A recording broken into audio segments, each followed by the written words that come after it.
तो आज हम लोग कंप्लीट करने वाले हैं NLP यूनिट 3। इसका 2 पार्ट नहीं होगा, इसी पार्ट में आपका पूरा NLP यूनिट 3 पूरा का पूरा कंप्लीट हो जाएगा। जिन लोग को NLP यूनिट 3 का नोट्स चाहिए तो आपके स्क्रीन पे नंबर दिख रहा है, इसी नंबर पे आपको मात्र 15 रुपीज़ गूगल पेमेंट करना है और उस पेमेंट का स्क्रीनशॉट इसी नंबर के व्हाट्सएप पर भेज देना है और आपको वहीं पे नोट्स मिल जाएंगे।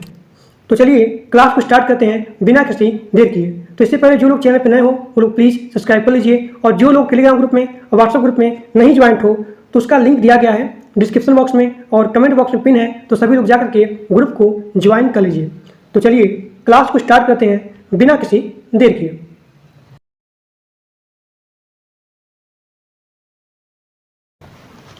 अब यहाँ पे ये आपका है पहला क्वेश्चन, टॉप डाउन पार्सिंग क्या होता है। ये क्वेश्चन आपके सेमेस्टर एग्जाम के लिए बहुत ही ज़्यादा इंपॉर्टेंट है। तो आप लिखेंगे सबसे पहला पॉइंट, टॉप डाउन पार्सिंग यह जो है LMD टेक्निक को फॉलो करता है, यानी कि लेफ्ट मोस्ट डेरिवेशन टेक्निक को फॉलो करता है या फिर यूज करता है।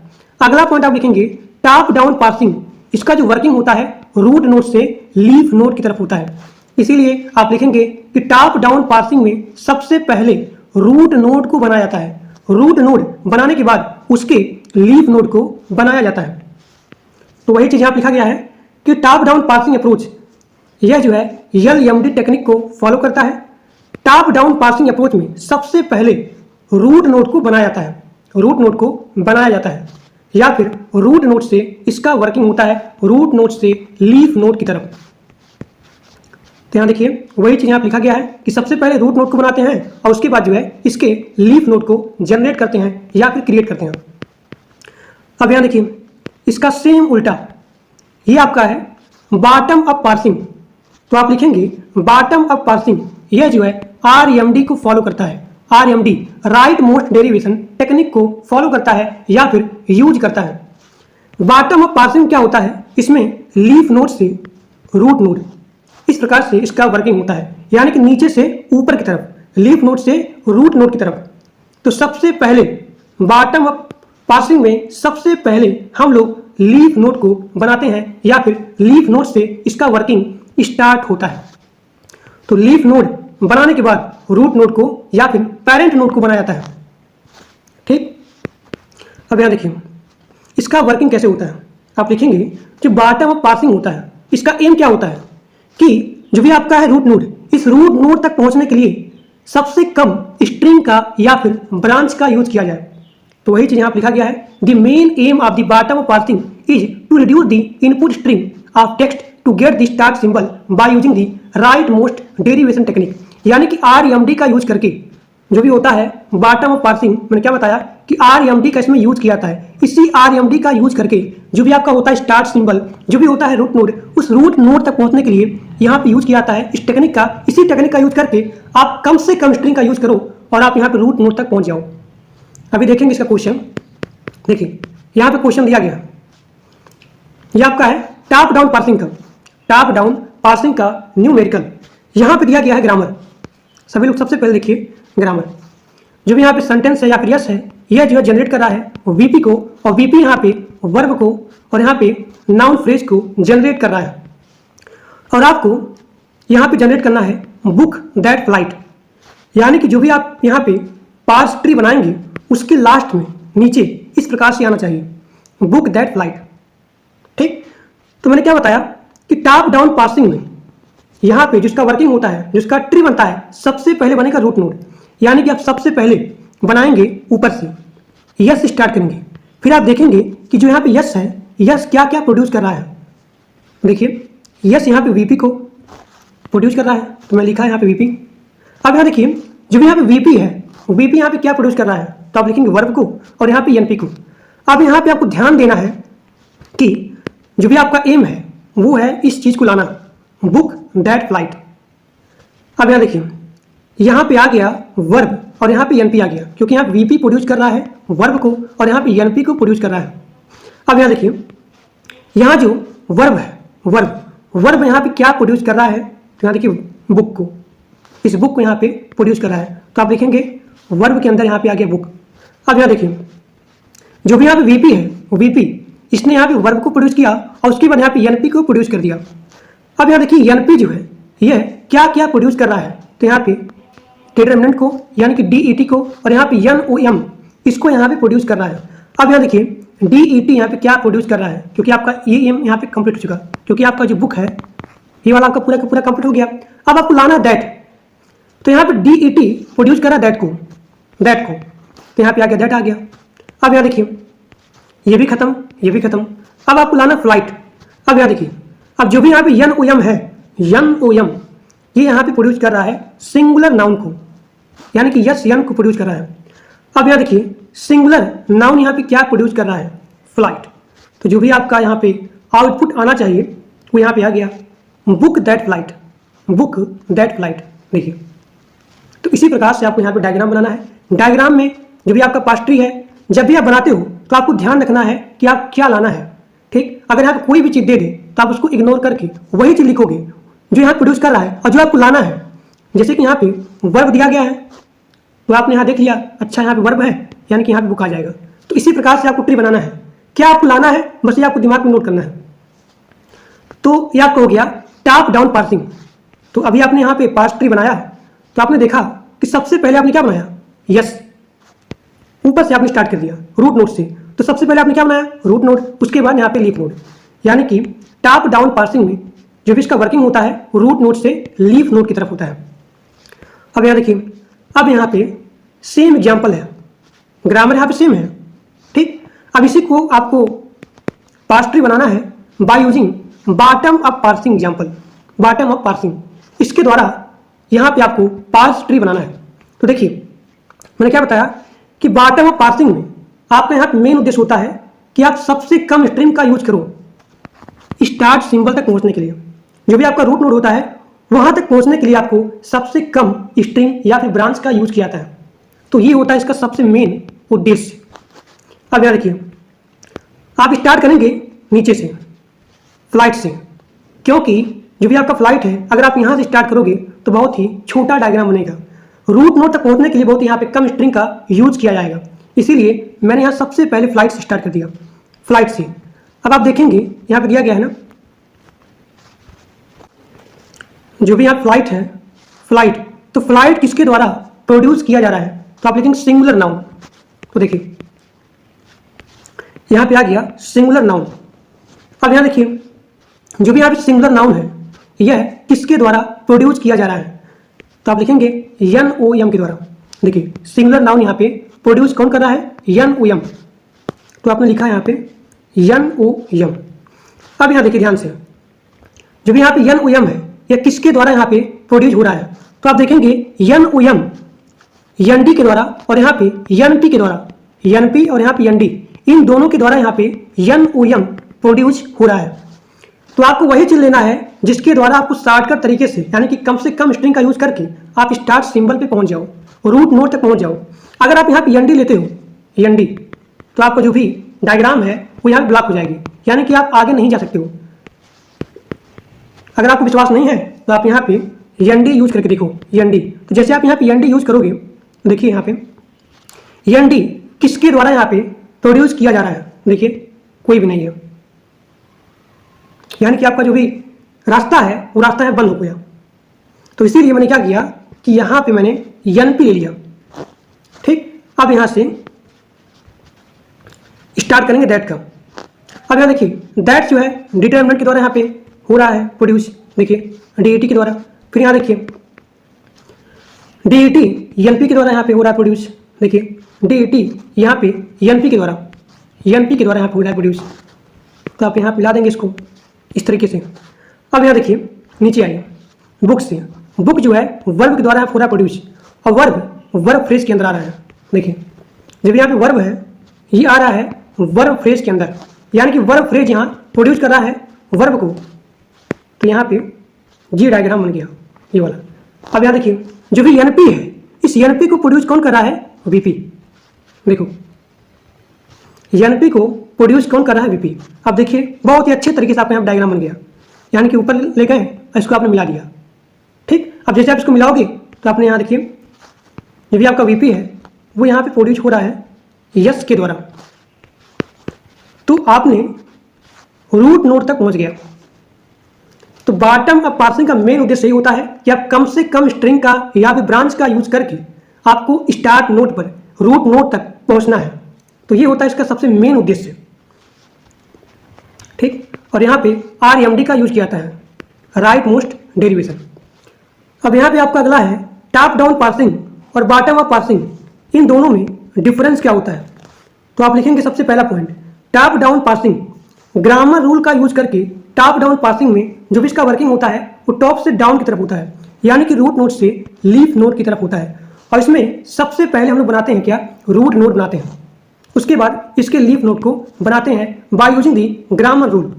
इसमें आप लिखेंगे bottom up parsing, grammar rule का यूज करके यहाँ पे जो भी इसका वर्किंग होता है वो बॉटम यानी कि लीफ नोड से रूट नोड की तरफ, लीफ नोड से रूट नोड की तरफ इसका वर्किंग होता है। अब यहाँ देखिए अगला पॉइंट आप लिखेंगे कि बॉटम अप पार्सिंग में सबसे पहले लीफ नोड को बनाते हैं, उसके बाद हम लोग जाते हैं स्टार्ट सिंबल की तरफ यानी कि रूट नोड की तरफ जाते हैं। अगला पॉइंट आप लिखेंगे टॉप डाउन पार्सिंग में कि टॉप डाउन पार्सिंग LMD का यूज करता है, लेफ्ट मोस्ट डेरिवेशन का यूज करता है।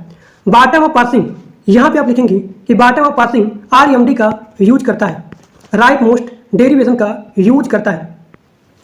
तो ये आपका हो गया कि जो भी इसका वर्किंग होता है वो रूट नोड से लीफ नोड की तरफ होता है। और सबसे पहले हम लोग जो है टॉप डाउन पार्सिंग में रूट नोड को बनाते हैं और बॉटम अप पार्सिंग में सबसे पहले लीफ नोड को बनाते हैं, ठीक।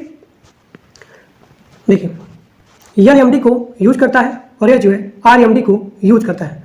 अब यह सभी लोग ध्यान से देखिए इस पॉइंट को, जो भी आपका होता है टॉप डाउन पार्सिंग, यह जो है यूज करता है LMD को, किसके लिए, स्ट्रिंग को जनरेट करने के लिए, यानी कि जो भी आपके यहाँ पे स्ट्रिंग है वो है रूट नोड, यानी कि टॉप डाउन पार्सिंग में यहाँ पे यूज किया जाता है LMD का, किसके लिए, स्ट्रिंग को जनरेट करने के लिए।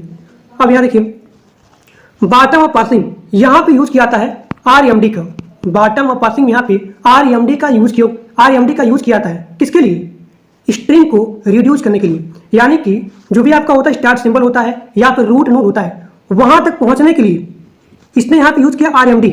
तो RMD का इसलिए यूज किया जाता है ताकि रूट नोड तक पहुंचने के लिए सबसे कम स्ट्रिंग का यूज किया जाए, इसीलिए यहाँ पे RMD का यूज किया जाता है। अगला पॉइंट आप लिखेंगे कि टॉप डाउन पार्सिंग, इसका example recursive descent parser. Bottom up parsing इसका हो गया शिफ्ट रिड्यूस पार्सर। अब यहाँ देखिए टॉप डाउन पार्सर, इसका स्ट्रेंथ कैसा होता है, मॉडरेट होता है, और बॉटम अप पार्सिंग इसका स्ट्रेंथ बहुत ज़्यादा पावरफुल होता है। अब यहाँ पे आपका अगला क्वेश्चन है मॉर्फोलॉजिकल पार्सिंग क्या होता है। तो आप लिखेंगे एक वर्ड में कितने मॉर्फीम हैं, इसको जानना या फिर निकालना या फिर चेक करना, तो ऐसे पार्सिंग बोलते हैं मॉर्फोलॉजिकल पार्सिंग। एक बात फिर से सुनिए, जो भी आपके सामने दिया गया वर्ड है उस वर्ड में कितने मॉर्फीम है, इसको जानना या फिर फाइंड आउट करना या फिर चेक करना, तो ऐसे पार्सिंग बोलते हैं मॉर्फोलॉजिकल पार्सिंग। तो वही चीज़ यहाँ पे दिया गया है कि मॉर्फोलॉजिकल पार्सिंग, इसका मेन उद्देश्य होता है कि एक वर्ड में कितने मॉर्फीम है, हाउ मेनी मॉर्फीम, इसको जानना, इसको चेक करना, इसको फाइंड आउट करना, तो ऐसे पार्सिंग बोलते हैं मॉर्फोलॉजिकल पार्सिंग। अब यहाँ देखिए मॉर्फीम्स क्या होता है। मॉर्फीम एक छोटा सा मीनिंगफुल यूनिट होता है जिसको आगे डिवाइड नहीं किया जा सकता है।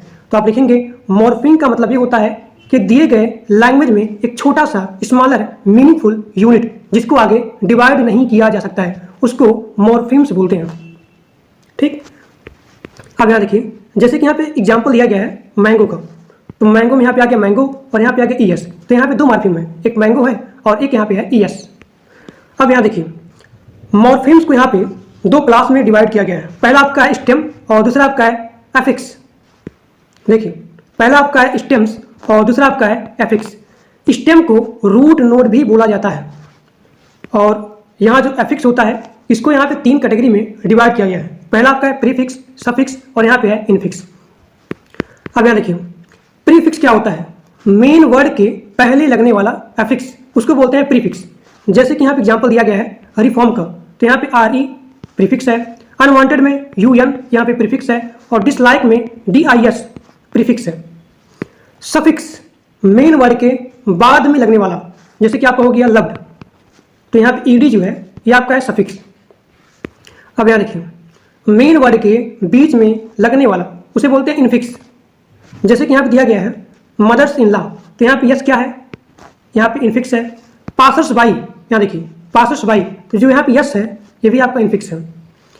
अब यहाँ पे आप अगला पॉइंट लिखेंगे कि एक वर्ड में एक से ज़्यादा मॉर्फिम्स हो सकते हैं। जैसे कि यहाँ पे एग्जाम्पल दिया गया है एप्पल का, एप्पल मतलब सेब। अब जो भी यहाँ पे एप्पल है, ये एप्पल यहाँ पे वर्ड भी है और ये मॉर्फिम भी है। जैसे कि जो भी आपका एप्पल है, एप्पल, तो मैंने क्या किया, इस एप्पल में यस जोड़ दिया, तो जैसे यहाँ पे यस आया तो ये बन गया एप्पल्स। यानी कि जो भी यहाँ पे नाउन है, ये नाउन यहाँ पे प्लूरल बन गया। तो यहाँ पे एप्पल और यहाँ पे यस, यानी कि यहाँ पे दो आ गए मॉर्फिम। ठीक, तो जैसे हमने एप्पल में यस जोड़ा, ये बन गया एप्पल्स। अब यहाँ पे हो गए दो मॉर्फिम। तो वही चीज़ यहाँ पे दिया गया है कि एक वर्ड में एक से ज़्यादा यहाँ पे मॉर्फिम्स हो सकते हैं। अब यहाँ लिखेंगे, तो आप लिखेंगे इसीलिए जो भी मॉर्फोलॉजिकल पार्सर होता है ये वर्ड के आर्डर को भी डिसाइड करता है। अब यहाँ दिया गया है वर्ड का आर्डर, इसका मतलब क्या है, यानी कि एक वर्ड के बाद में, एक वर्ड के पहले या फिर एक वर्ड के पहले या फिर पीछे या फिर आगे कौन सा वर्ड आ सकता है या फिर कौन सा वर्ड नहीं आ सकता है, इसको डिसाइड कौन करता है, मॉर्फोलॉजिकल पार्सर करता है।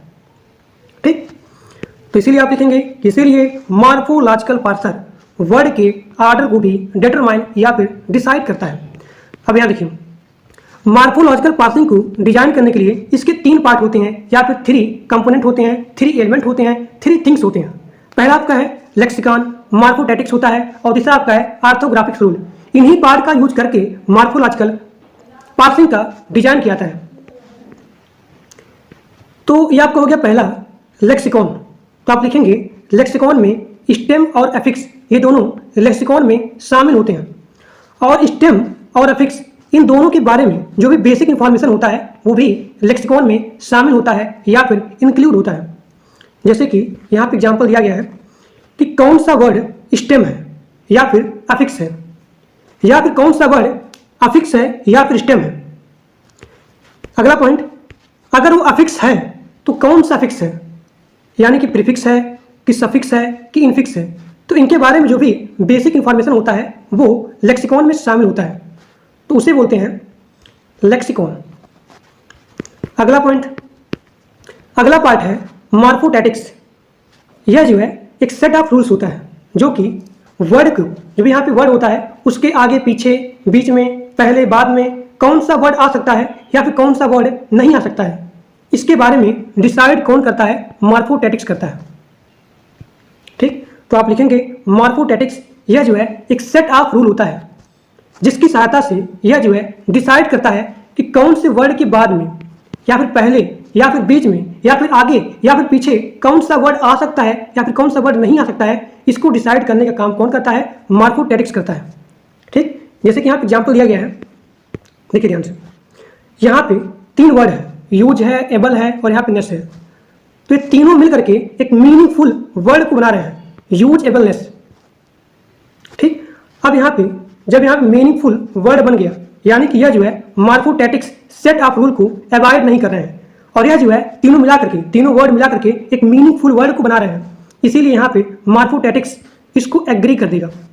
अब यहाँ देखिए सेम एग्जाम्पल, अगर यहाँ पे एबल आ गया और यहाँ पे यूज आ गया और यहाँ पे नेस आ गया, अब ये तीनों लोग मिला करके एक बनाए वर्ड एबल आ गया, एबल यूज नेस आ गया, यानी कि ये जो वर्ड है यह जो मीनिंगफुल नहीं है, पहला बात। दूसरा बात यहाँ क्या है कि जो भी इसका सेट ऑफ रूल है इसको फॉलो नहीं कर रहे हैं, इसको अवॉइड कर रहे हैं। ठीक, और इसीलिए मॉर्फोटैटिक्स इसको एग्री नहीं करेगा।